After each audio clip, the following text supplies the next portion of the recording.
Melina's up there. My iPad's still not working, so if you're able to do the slides from up there. I don't know how many years it's been now. It's been a couple. It hasn't been that long, but it's been a couple years now where I really feel like the Lord is kind of impressed upon me to kind of, for us, and this is not about anybody else and what anybody else does or feels led to do, but the last couple of years I really felt led for us to kind of embrace the natural season. Sorry, that's my wife's medication due.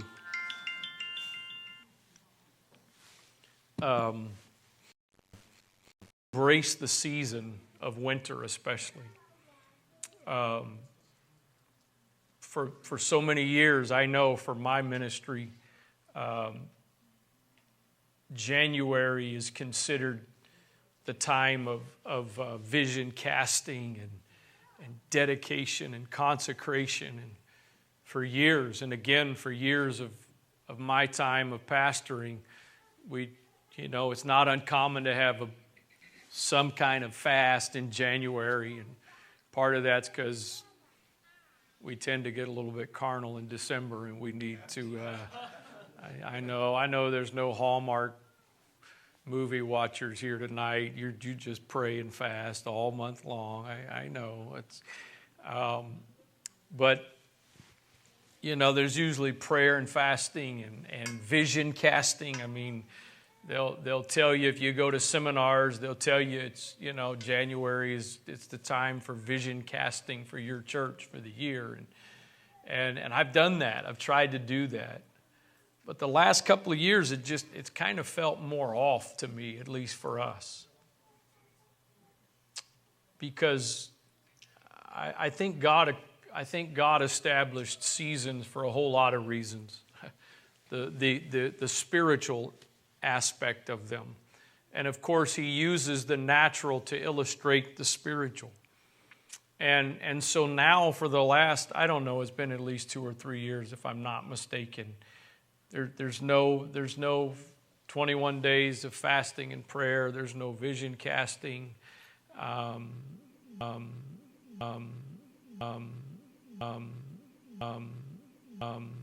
Ministers group on Facebook that I'm in, somebody posted the question along the lines of what are you doing? What is your church doing at the beginning of the new year to reach your community, to reach your city? And I mean, for a moment, I kind of felt a little bit of condemnation, because I'm like, nothing different, nothing new.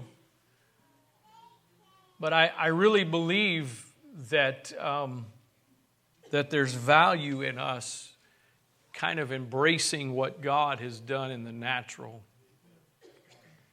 Winter, and I know many of you here tonight, it's your least favorite season.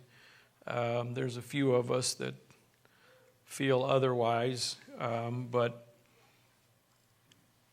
there's some things about winter that seem negative in a variety of ways, and not just the temperature. I don't know if it's something about aging. I don't feel like it's been this way all my life, but I feel like the last couple of years I found myself struggling more and more with these shorter days of winter and the early darkness.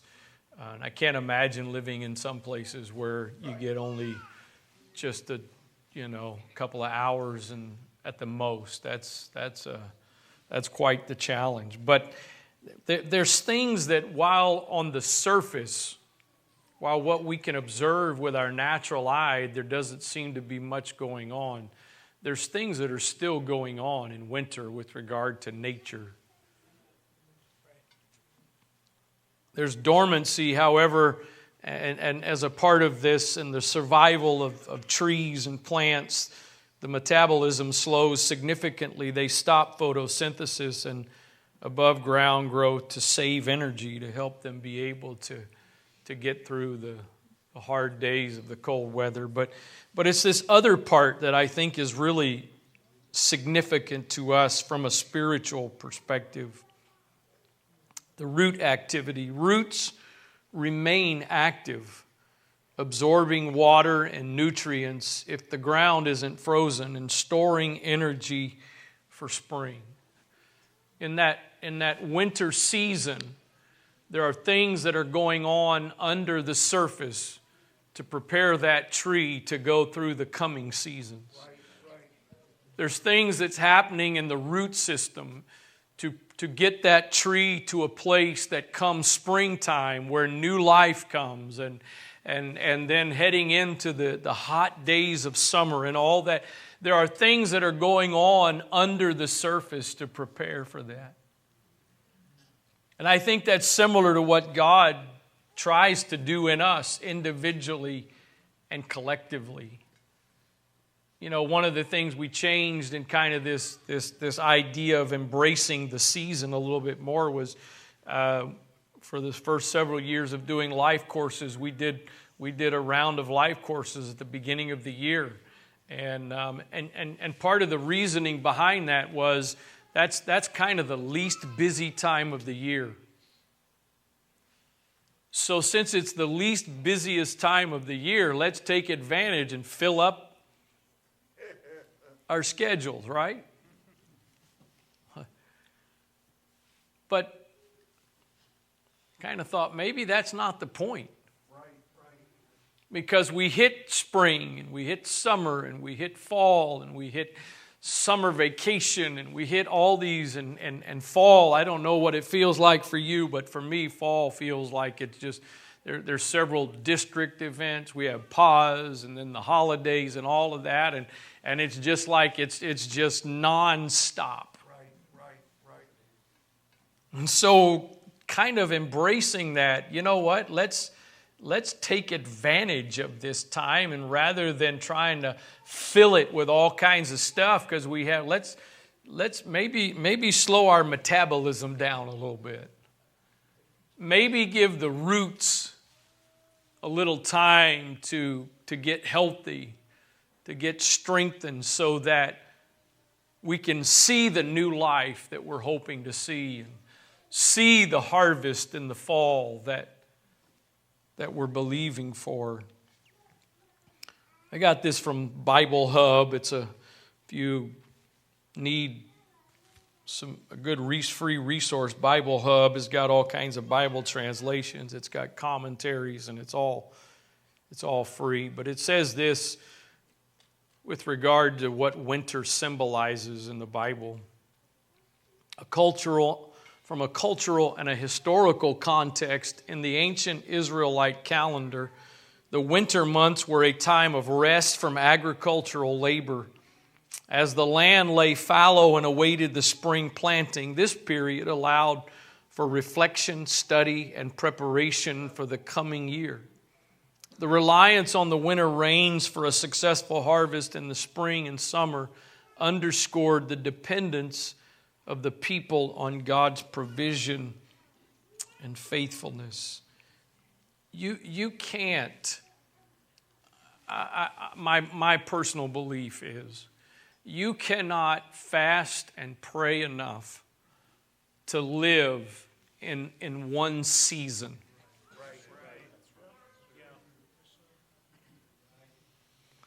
You know, let's.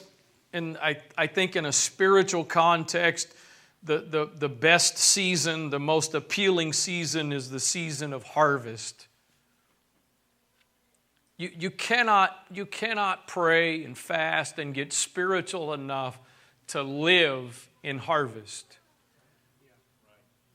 Because for that to happen, God is sort of disregarding the laws of nature that He created.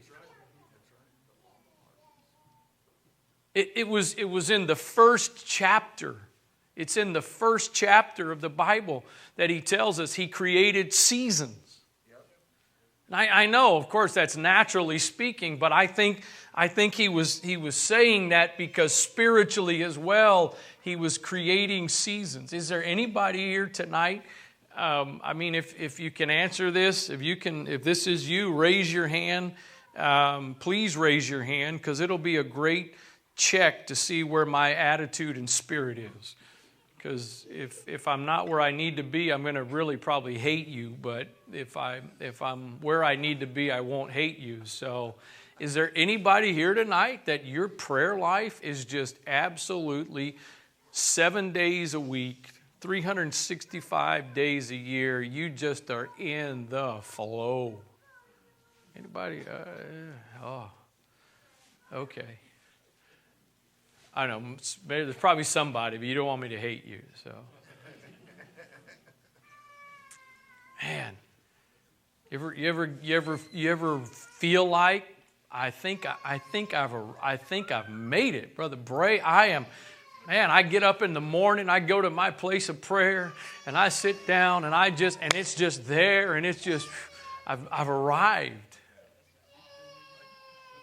I don't mean a cocky, arrogant I've arrived, but just like, yes, this is what I've been trying to get to. Right. And then it's like, at some point, all of a sudden, am I the only one? No. Somebody help a brother out here tonight. Come on. It's like, where did that go? And then you live in that one for a while. God, where am I ever going to get out of this wilderness? Yes. When? When it's time. When the season changes. The problem, I think the problem we have, I'm gonna be just, man, I don't really expect to go long, and usually when I don't expect to go long, I go long. So I'm just going to be transparent with you, as I always try to do.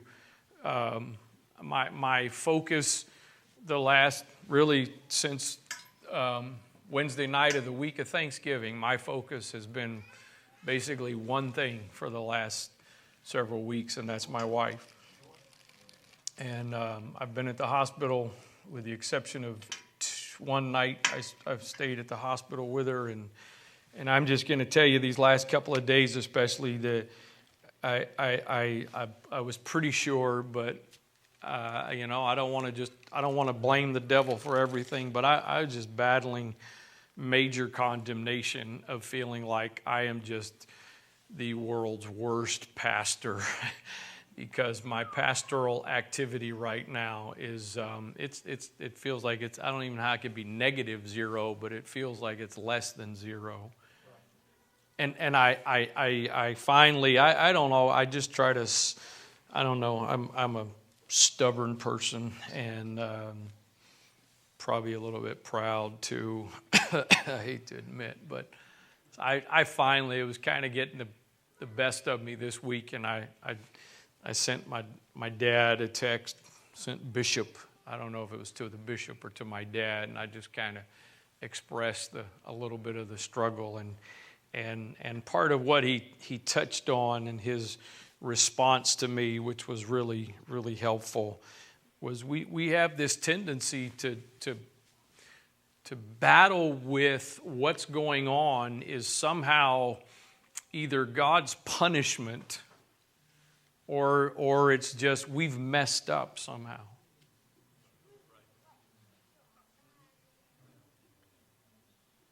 And when the season changes, we're not in winter now because God is punishing us. And in a couple of months, when those fresh leaves begin to start popping out on the trees, it's not because we've done so good God's now blessing us. It's a season. And we need to learn, I believe, more and more to trust God and the seasons that He leads us through individually.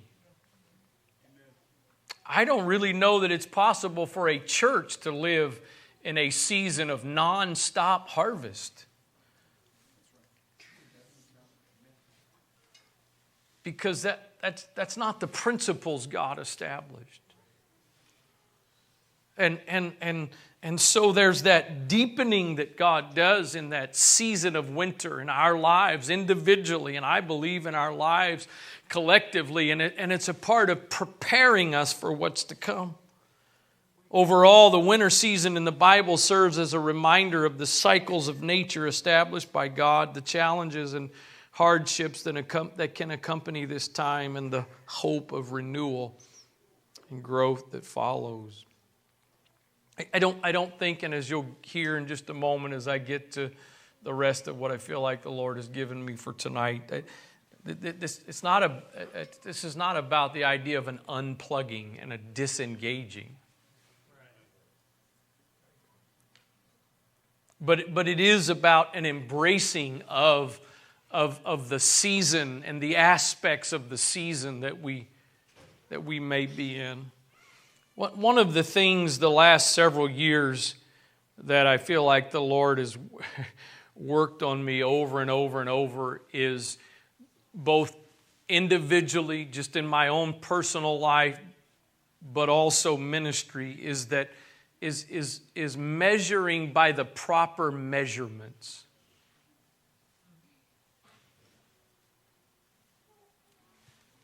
I won't speak for anybody else here, but I know ministry-wise especially, I have struggled a lot with measuring by the wrong measurements.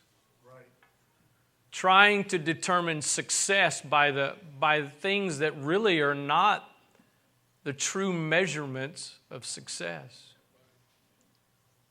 I mean, ministry-wise, church-wise, one simple example is how many people are in a service. I've said this before, how that Sunday mornings, and 2020 definitely was a big part of helping to cure me of this, but how that Sunday mornings especially, I'd get done with preaching and I'd go over and the first thing, basically the first thing I would do would be pick up my phone and look at the text that says how many people were in service.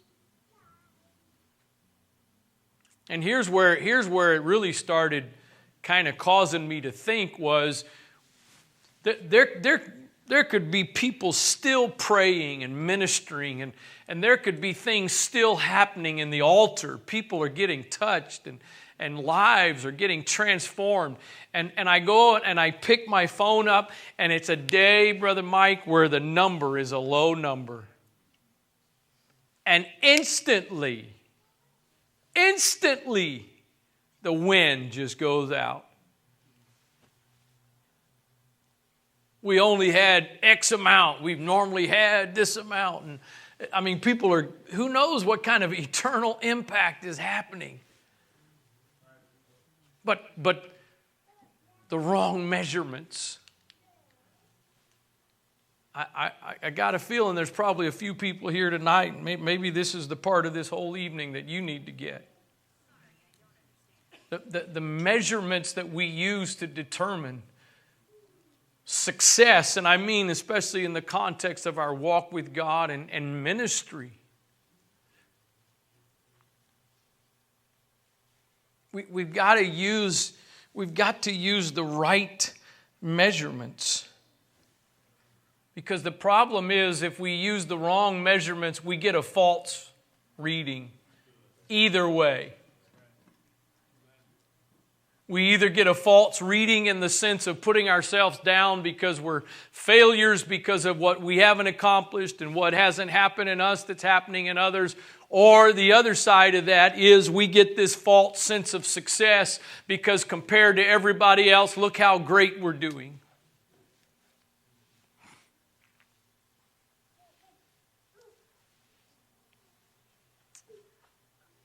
And I hope I'm not just rambling here tonight. That's not my it's not my desire. And we may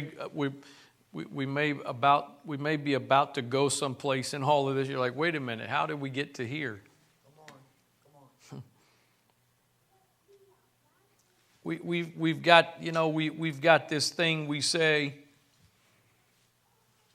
For a while, it was just simply what my wife would say on Sunday morning. Now we've got shirts. Now we've got bags. Now we've got stuff. Professing and claiming that we are the friendliest church in town. I got a question. What's the measurement of that? Bless you.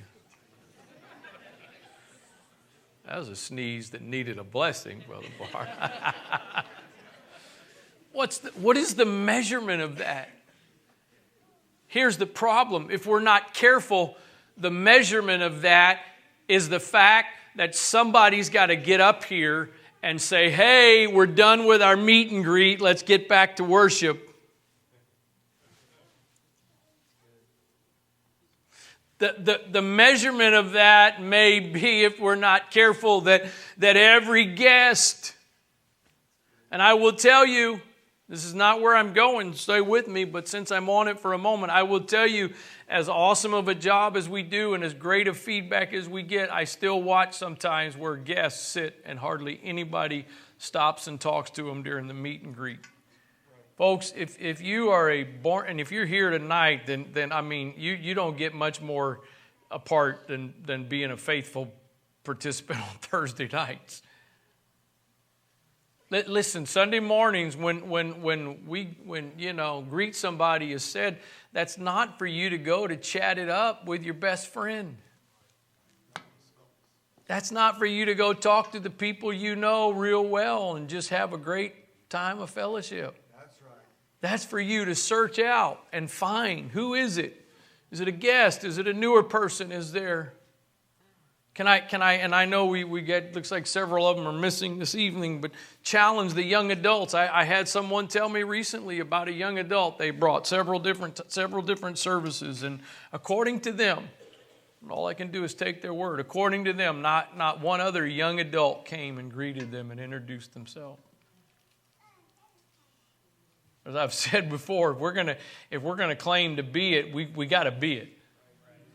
It's one thing to not say we're the friendliest church in town and people think we're not friendly. It's another thing to say we are and then not be it. But my question to you, and the thing I've wrestled with as I've felt this for this evening, is if we really are that, is the measurement of that really what happens here? Come on.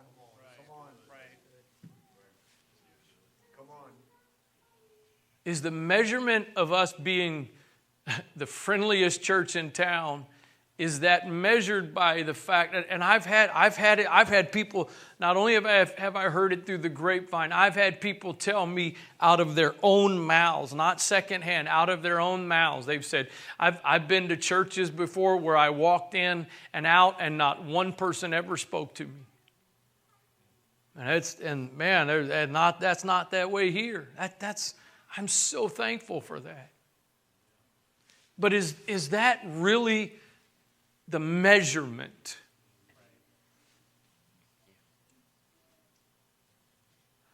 I'd like to challenge us, and I know we got a bunch of folks out, and maybe they'll watch, maybe some are watching, but I'd like to challenge us tonight that maybe the real measurement of us being the friendliest church in town is not what happens in this room.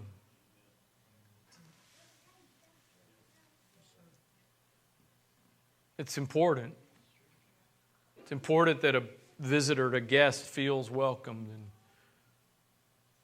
But is that really the biggest measurement? The most important measurement? I mean, it's like going back to the numbers. Numbers are a tool. We ushers count every single service. I have a spreadsheet. I keep track of attendance, every single service. There is a value, but it's not the be-all, end-all. I mean, if this room was full, if every seat had somebody sitting in it tonight, on a Thursday night, that's not the thing to use to walk out of here to say, man, we are doing awesome. Look at us. It's a tool, but it's not the ultimate thing.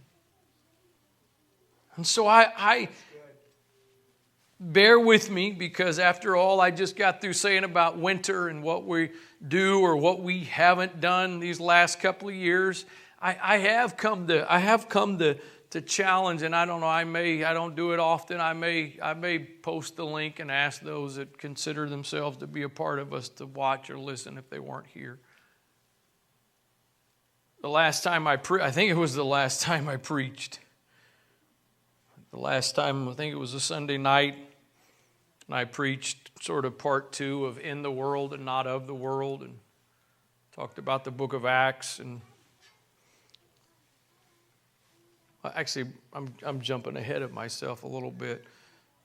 2 Samuel 2:20 says this. 2 Samuel 2:1, not 20. Typo.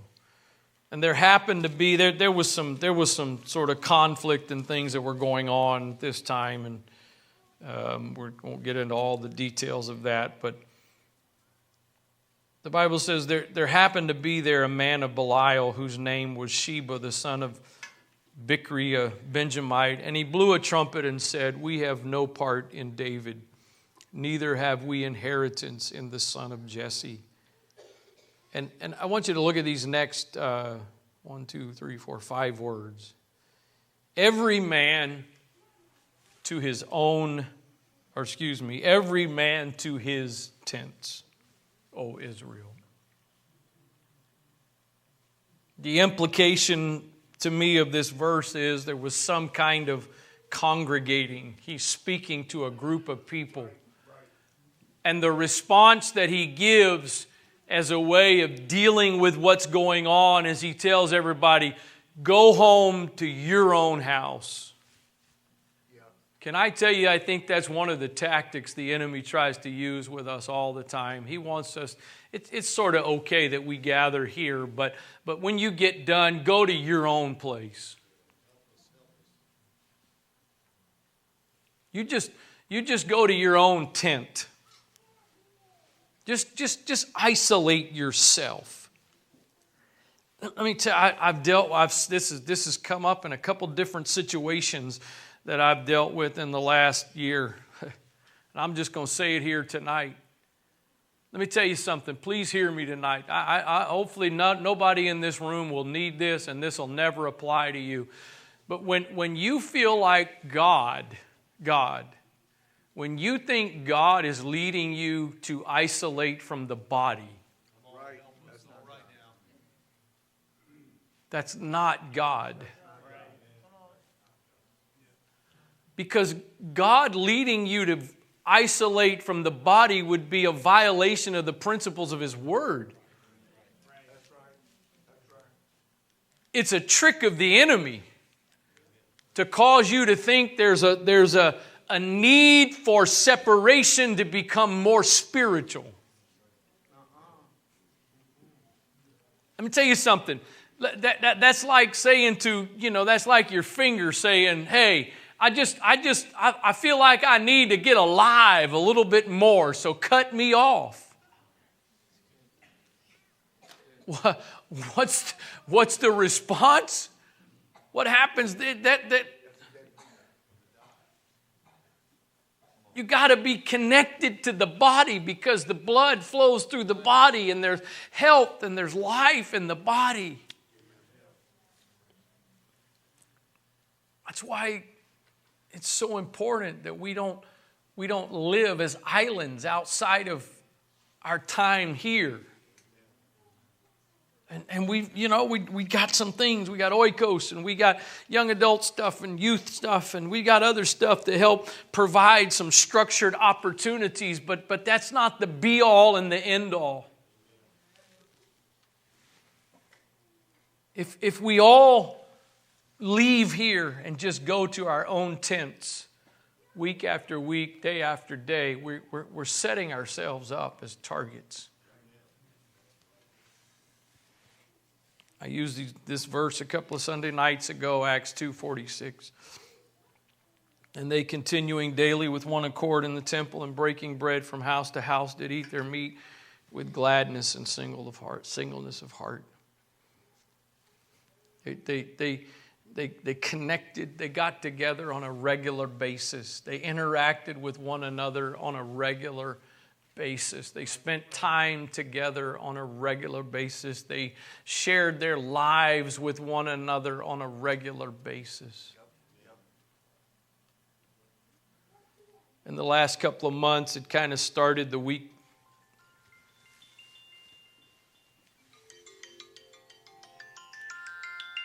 Sorry. It's time for antibiotics. The week we left for our trip, which feels like a lifetime ago,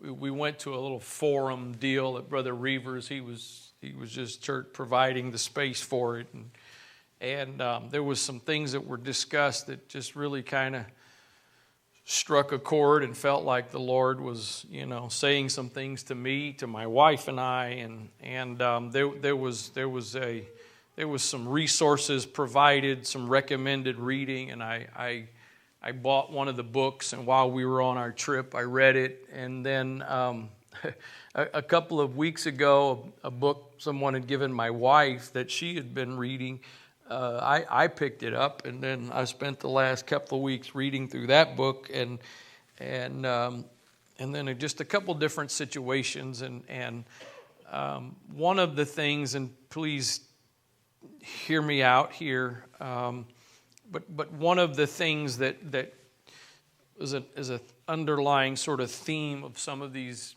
books and conversations that we were a part of is the idea of a God-created need for rest.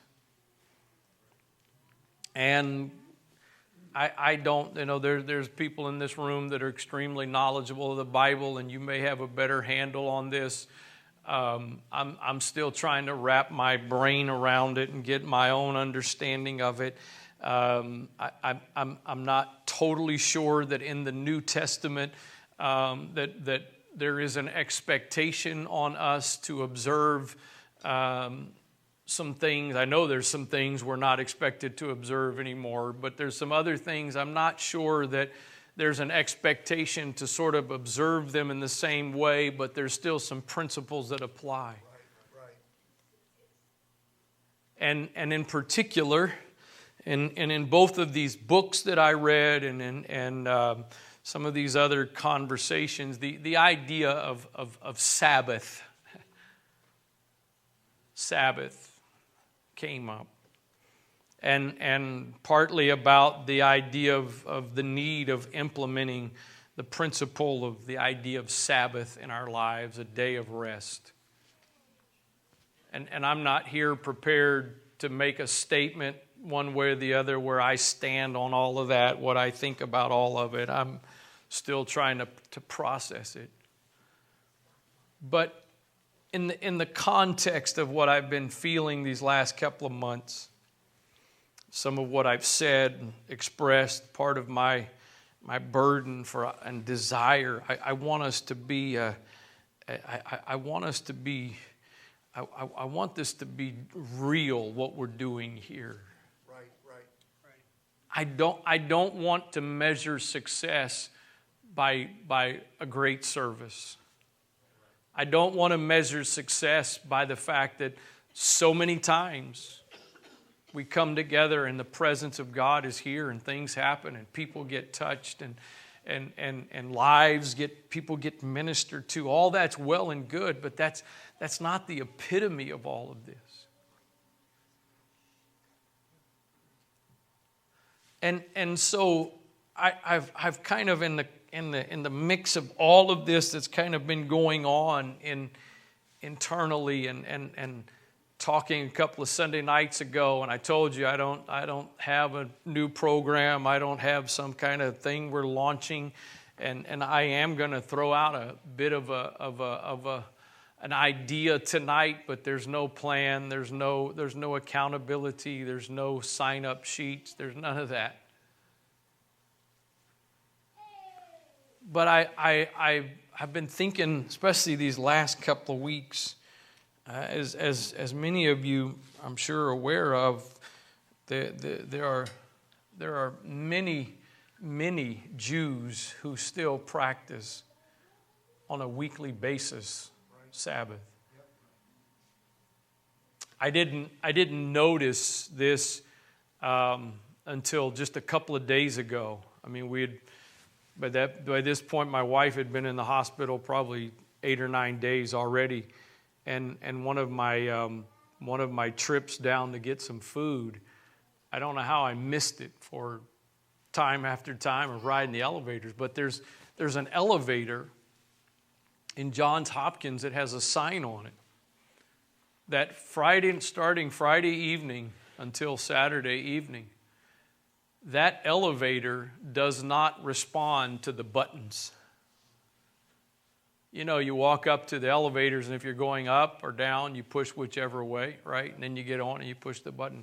From sundown Friday evening, I guess, until sundown Saturday evening, that particular elevator is basically dedicated to the Jews. It stops on every single floor, up and down.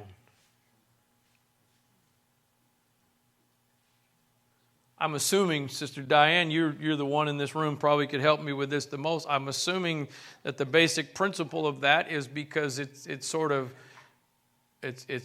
work. It's work to press the button.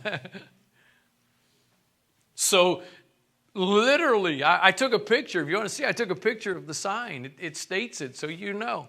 Friday night to Saturday evening, that elevator does not respond to the button up or down, and it doesn't. You get in, the buttons on the floor you want to stay, it doesn't work.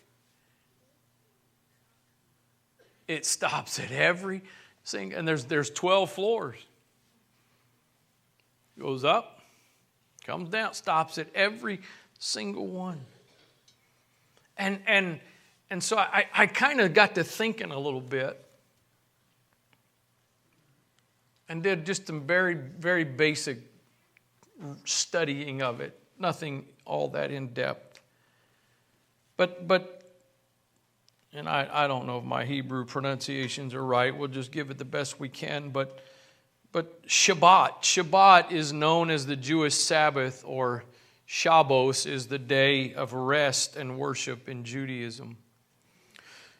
The word Shabbat literally means to rest.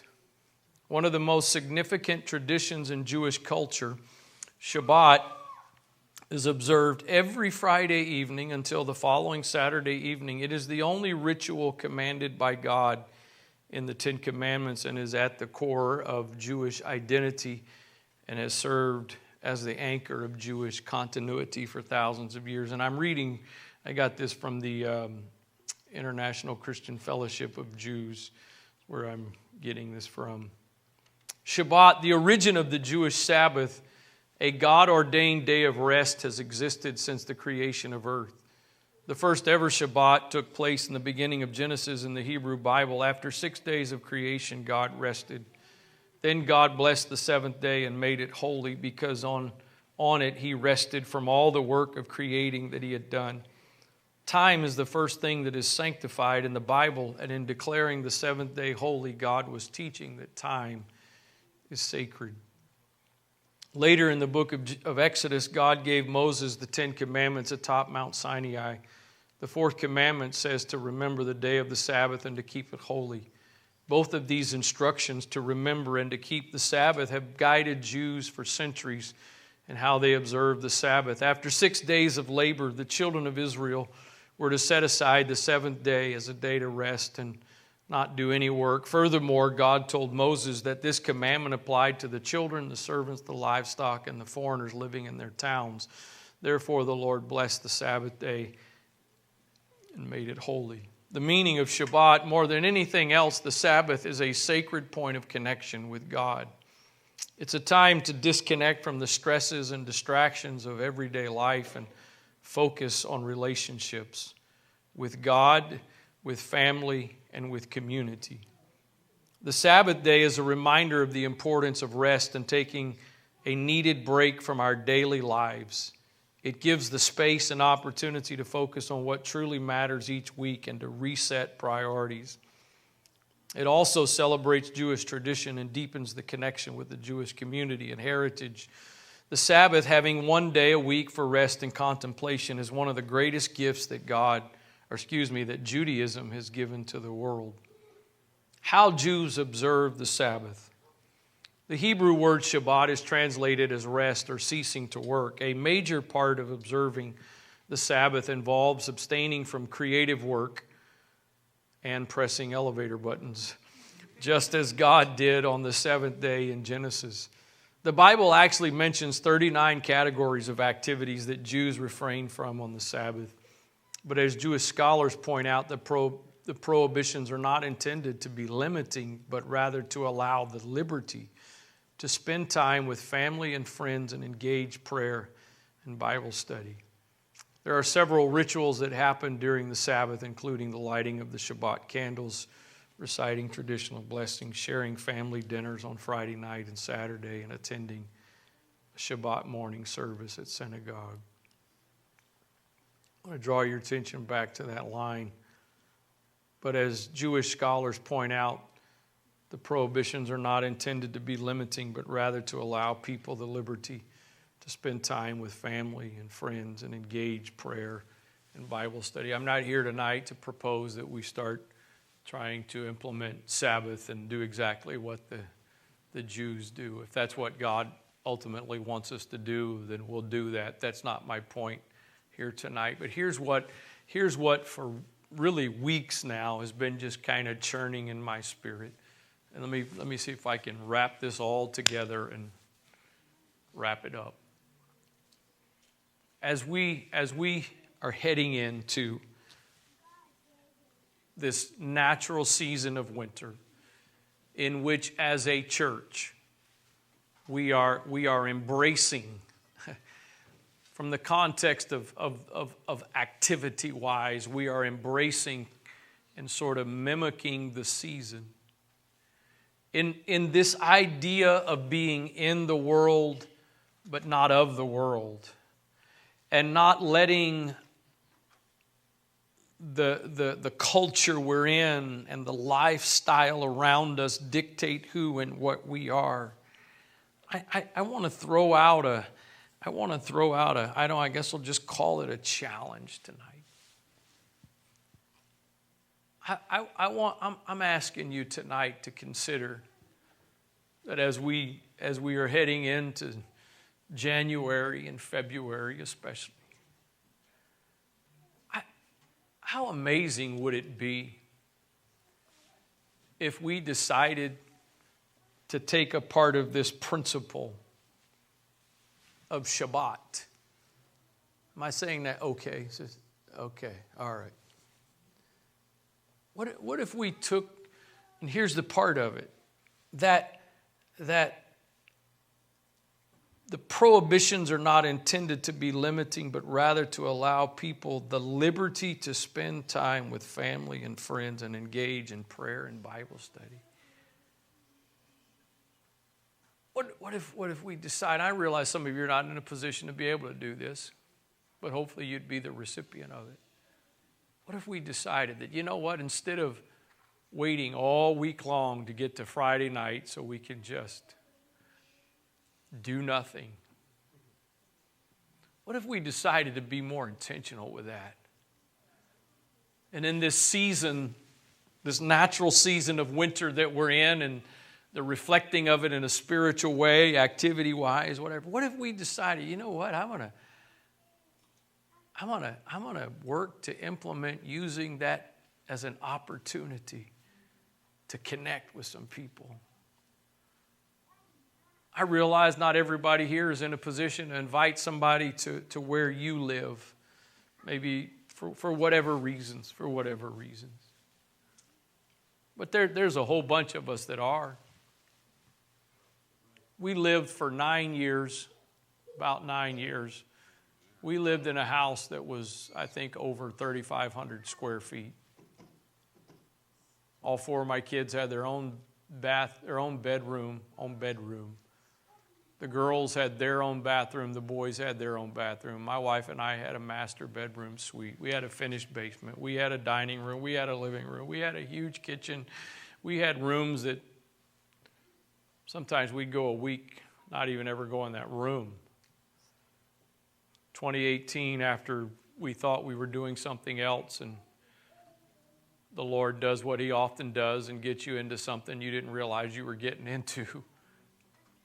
We ended up in a house that was half that size. We did put an addition on it. It's a little bit larger, but... And I realize not everybody here has had the opportunity to live in a 3,500 plus square foot house. I get that. But let me just tell you this. You know what happened, Brother Barr? I would notice in that other house when we'd have people over. Do you know what they spent most of their time doing? Wow.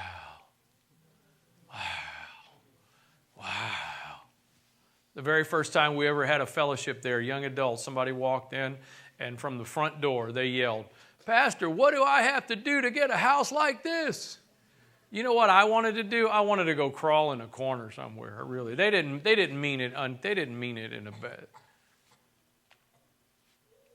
You know what's been amazing in the last 7 years now, right? I can't do math. That's why I need alarms to remind me for medication times. 2018, 7 years. Summer was 7 years. You know what? Nobody walks into our house and goes, "Oh, wow." But the feeling that we get in this house versus the other one is irreplaceable. So some of you, the devil's got you thinking you can't do something like this. You can't bring, because my house is too small, this and that. That's just the devil. I really believe that God is wanting to take this congregation to a new dimension. Sunday night is Oikos night. You're going to gather in homes. Some of you are going to, ladies, Oikos are probably gathering here. That's what they normally do. But a lot of you, you're going to gather in homes on Sunday. That's all well and good. It's important. But I probably shouldn't say it this way because it's kind of maybe somewhat undermining, but that's kind of staged. You know what I mean? It's kind of, it's important, it's needed, but and it's going to continue to be a part. But I really believe. Do you know what? Somebody, when I preached along these lines, or what I did a couple of Sunday nights ago, and I talked about the fact that, man, I thought I would be done by 8. I really did. I said a couple of Sunday nights ago, we got people, and I think I kind of said it. I know I was thinking it in the context, especially of young adults, people that are getting saved, that they don't know what a family is. They haven't lived in a home where there's been any kind of healthy home environment. And my wife got a text from someone. It wasn't a young adult. It was a middle-aged person.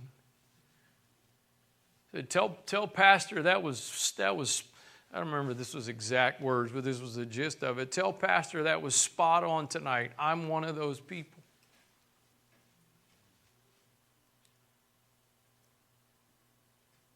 If you know anything about me, you know that I love this place. I love this room. I love this sanctuary. I love what happens here. I love what we do here. I hear preachers all the time, I'd rather be at a table with a Bible study chart than in a pulpit. I got to tell you, I love teaching Bible studies, but I feel guilty because I'm like, you know what? I like being in that pulpit too. Right.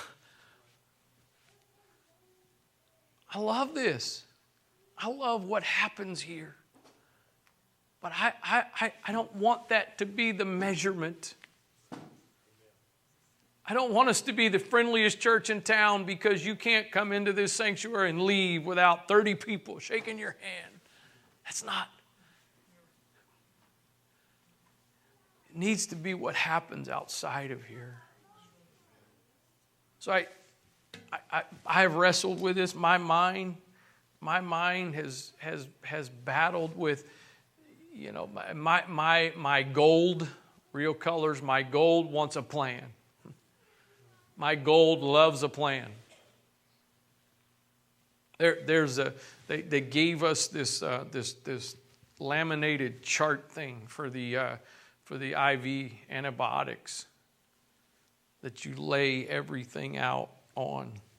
My gold loves that.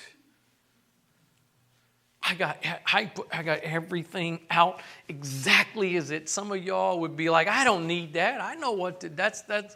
I like a plan. Everything in me, as I've felt this for tonight, everything in me has wrestled with, man, we need sign-up sheets. So we need, and I'm just telling this, we need sign-up sheets for people that they want their house to be a place for people. And then we need sign-up sheets for those that don't have some, but they want to be and I promise you, if I really felt that's what we were supposed to do, we'd do it. But I don't feel that right now. What I'm hoping and trusting and believing is that as you sit here and others that will hear, maybe you're watching right now, maybe watch later, that something will get stirred inside of you. I think I said it that Sunday night. I'll say it again as I try to quit. I don't think there's ever been a more difficult time to be a Christian, to become a Christian, than it was in the book of Acts. I know it's getting this way more and more, and I realize that persecution, physical persecution, has happened some and appears to be happening more and more in this country. But up until this point, physical religious persecution has not really been a thing. You may have dealt with verbal, right, but not physical. You weren't afraid for your life. They literally, their lives were at stake, and yet the book of Acts church exploded. I think part of the reason it exploded, not all of it, but part of the reason I think it exploded was they didn't go to their own tent all the time. They didn't show up at the temple, do the temple thing, and then go to their own tent.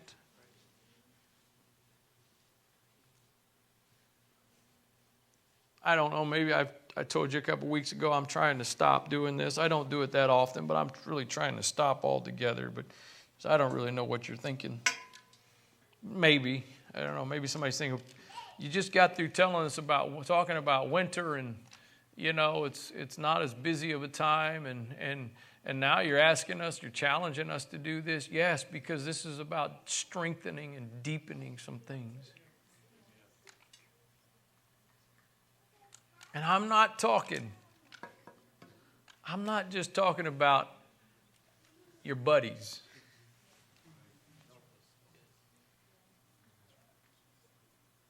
One of the most amazing things to me to watch these last several years as Oikos has continued to do well is new relationships that have been formed between people that really didn't even have anything in common.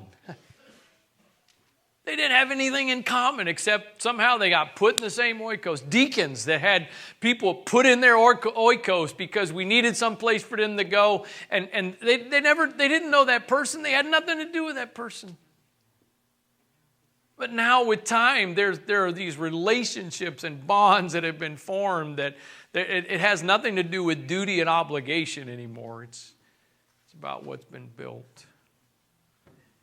I don't know what else coming. I don't know if this is really the best way to do this, but it's the way I'm trying to live.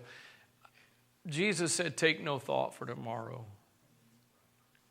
I realize some of you are brave and bold and courageous, and you're like, bring on the persecution. Let's go. I'm like, God, really? Do we have to have that come? And all I know is for me, when I get to thinking about all that, I lose my peace. I start getting all stomach in knots. Jesus said, don't worry about tomorrow. Tomorrow's got its own share of trouble. You focus on today. So I'm not sitting here saying, let's think about, worry about tomorrow, but whatever's coming tomorrow, I'm going to tell you what's going to get it through us. It's going to be us having genuine connections, not just with Him, but with one another. So what if you decided the next couple of months to take some of your Friday nights and find somebody? I got a novel idea for you. You ready? You ready? Here we go. Here we go. Why don't you ask the Lord? Lord, who would you like for me to open my home to sit at my table and share food with me and us spend some time and have some good conversation together? Who is it, Lord? Who is it, Lord? Father, I trust you tonight. Lord, most of the time I stand in this pulpit and I feel unprepared, incapable, and it's magnified tonight, but I feel like you've put this on my heart, Lord. Felt like I'm here in your will. So I pray. I know, Lord, we got a good number of folks that are a part of us that aren't here tonight, and some watching, others that aren't. I know this is only a portion of us. But I pray, God, Lord, I don't even know if I can fully articulate it, but there's just a sense that I have that you're trying to take us to a deeper place. It doesn't happen by accident. It doesn't happen by chance. Well, Lord, I pray that you would help us. I pray that you would help us to be more intentional, Lord, as we are in the beginnings of, and we got a couple of months of the natural season of winter to go. And God, it's my hope and prayer that in our lives individually there would be some deepening of our spiritual roots in our walk with you. There would be some strengthening of those things. But God, beyond just our own personal individual lives, let there be a strengthening of our relationships and our connections with one another. Lord, you know every specific thing that tomorrow holds. You know everything that's coming. Whatever adversity, persecution, challenges that are going to come in the future, you know every detail of it. And Lord, you designed it. You designed it, God, that we would be connected to one another, not just connected to you, but connected to one another. So I pray that you would help us tonight. Take us deeper in our relationships with you and in our relationships with one another, that we might experience all that you have for us, Lord. In the name of Jesus Christ, in Jesus' name, amen. Praise God.